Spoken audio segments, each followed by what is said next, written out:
Olá, boa noite. Meu nome é Maísa Ferreira do Nascimento. Estarei apresentando a partir de agora meu trabalho de projeto de ensino. Aqui está a minha apresentação. Meu nome, Maísa Ferreira do Nascimento, a disciplina a qual estou cursando o projeto de ensino e a área de concentração, História e Epistemologia da Matemática, como tema Educação Brasileira. Como justificativa do tema, temos o fato da necessidade de ressaltar o conhecimento de nossa própria história, identificando suas principais tendências e seus desafios e seus principais impulsionadores, trazendo à tona grandes nomes da educação brasileira, como Francisco Campos e Euclides Roxo, que atualmente raramente se perguntados, ninguém sabe quem são, eles que vieram incentivar o desenvolvimento da educação após o final da educação jesuíta. Esse trabalho ele foi por meios de artigos e livros mais atuais, de modo a implementar o modelo de educação atual no Brasil, que era oferecido antes dos anos 2000. Como objetivo, temos o fato de identificar a educação no Brasil, compreender como foi formulada suas principais leis e diretrizes, reconhecer marcos e eventos históricos da educação, compreender a importância das revoluções estudantis, identificar o quanto a educação está enraizada com o poder político. Como fundamentação teórica, temos o fato de, com a saída dos padres jesuítas, foi estabelecido no Brasil um novo sistema de educação. Esse novo sistema ele foi produzido até então pelo governo português, que após o final da educação jesuíta veio o período Brasil-Império. No governo português, ele foi convocado novos currículos que traziam para salas de aula matérias como até então não eram oferecidas, como matemática, ciência e filosofia. Após a Revolução de 1930, que trouxe ao governo brasileiro Getúlio Vargas, o Getúlio Vargas, para complementar seu governo, ele nomeou ministros para ajudar, no caso, no governo, a qual, para a educação e cultura, ele destacou o advogado e jurista Francisco Luiz da Silva Campos, também conhecido como Francisco Campos. Francisco Campos, ou Reforma de Francisco Campos, nome no qual ficou popularmente conhecido, ele, por sua vez, ele estabeleceu por meio de decretos estruturações de ensino secundário e superior. Por meio de decretos, a estruturação do ensino secundário e superior. Foram também formuladas novas diretrizes do âmbito de organização do ensino secundário, por meio do decreto 19.890, ela que foi estabelecida no ano de 18 de abril de 1931, porém ela só veio a se consolidar no ano seguinte, no dia 4 de abril de 1932, por meio de um novo decreto, que foi o decreto número 21.241, que designava o ensino, responsabilidade da educação. Ao ensino secundário, a responsabilidade da educação. Como metodologia, o presente trabalho ele destacou-se de modo explicativo, por meio de pesquisas em livros virtuais e impressos, sites de estudos acadêmicos, como o Google Escola e Cielo, biografia de autores da época e de artigos acadêmicos voltados a explanar o desenvolvimento da educação brasileira. O artigo apresenta a opinião de grandes nomes da educação e leis na qual está enraizada a educação, de modo a apresentar leis e documentos que descrevam as partituras da educação. Por meio do trabalho, mostra-se a necessidade de entendimento da sociedade, do laço que liga a sociedade e a educação. Observa-se que o trabalho faz da matemática parte de um contexto no qual seu principal foco é a educação. No entanto, embora não seja o principal foco, a história da matemática mostra uma total falta de conhecimento que há real necessidade de mostrar aos estudantes a real necessidade de você trazer aos estudantes o conceito da matemática, quando muitos deles viram para vocês e falam que não vão usar ela fora das instituições de ensino. A escolha desse tema foi devido às principais tendências que a educação sofreu após os anos 30, a década de 30, perdão. Resultados de discussões. A matemática, como é vista atualmente, como um dos principais focos de ensino, que vai desde os anos iniciais até os anos finais, possuindo meios de avaliação e de evolução com provas aplicadas.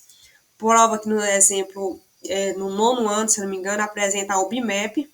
No entanto, essa disciplina ela só veio a ganhar tal espaço, tal atenção após o final da educação jesuíta, que foi com a implementação dos primeiros anos ali no Brasil Império.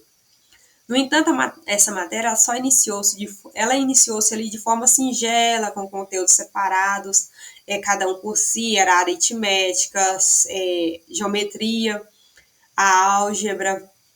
Ela foi apresentada ali inicialmente de forma separada.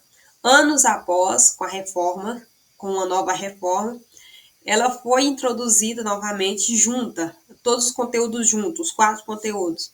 No entanto, esses conteúdos eles se tornaram muito pesados por ser um conteúdo mal estruturado, não era extremamente bem estruturado de forma que os estudantes conseguissem entender. O que trouxe a matemática um grande declínio na época, por ser tão pesado, as pessoas tratavam a matemática como apenas uma matéria complementar. Então, com o fato de ter relatos na Grécia, a matemática surgiu ali na Grécia, ganhou forças em períodos de pós-guerra, principalmente em países como a Europa e Estados Unidos, tendo em vista ali construção técnica, instrumentos de pesquisas para ensino técnico.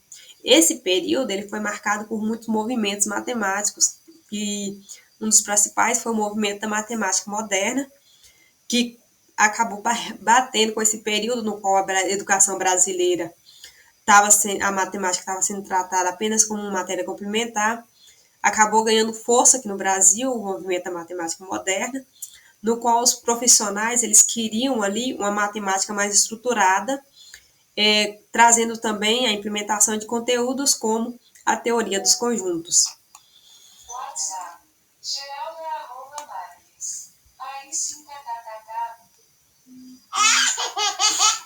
conceitos impostos, como consideração final, temos aí conceitos impostos por tendências como a educação oferecida no governo Vargas, que tinha como intuito o ensino profissional, uma vez que a Revolução Industrial estava em alta, mostra que a educação ela se faz pelo desejo da sociedade. Ela deve ali, a educação, como ela é vista, ela tem que atender um certo modo, a educação ela é vista como tendo que atender o que o governo quer, o que a sociedade está precisando ali. Deste modo, você pode se observar hoje, a educação ela fica baseada nas culturas no qual ela está dentro. Hoje observamos em muitas televisões, ou até mesmo instituições, pessoas falam, a educação fará seu futuro. No entanto, essa frase ela precisa ser reformulada, ou então ela precisa ser vista de nova forma. A educação, embora ela forme profissionais, ela por si só ela não vai mudar um caráter. Para ser uma educação de qualidade, sem ramificações de outros períodos, onde a educação tinha que atender a sociedade, é necessário que os governantes eles entendam que a educação vai além de 4 cantos de escolas. Esse contexto, de modo que se todos estão hoje em cargos onde estão hoje, foi devido à educação, devia haver ali um certo respeito a isso. Esse contexto se refletiu nas ruas alguns anos atrás, onde os estudantes e profissionais eles foram para a rua, foram se manifestar, mostrar o quão precisados está ali chamar a atenção, o descaso da educação brasileira. Para falar sobre o ensino da matemática, é necessário averiguar sua base na educação nacional. Seus principais focos, ali, quando foi pela reforma de Campos, quando ela foi introduzida separada, depois foi pela junção que houve ali pela reforma de Capema, depois, devido à sua mal estruturação, veio novamente o movimento da matemática moderna, que pedia uma matemática mais estruturada. Como referência para o trabalho, temos Antônio Maurício Marques, Medeiro Marques, Aurélio, Ana Carolina Aurélio, Baruf, Motti, Graziela Márcia Forte, Hidalgo, Ângela Maria Hidalgo.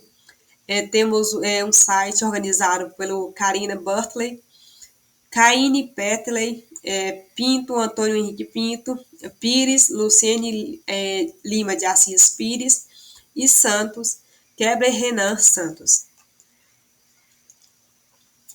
Para finalizar meu trabalho, eu finalizo com a frase de Sarah Berkeley, que fala de contexto matemático. Ela fala que há um equívoco com relação à matemática, de que a matemática ela só é importante para pessoas com interesses profissionais, como áreas de engenharia, negócios, ciências, quando na verdade a matemática ela é uma disciplina que fornece habilidades de pensamentos inestimáveis para a nossa vida cotidiana.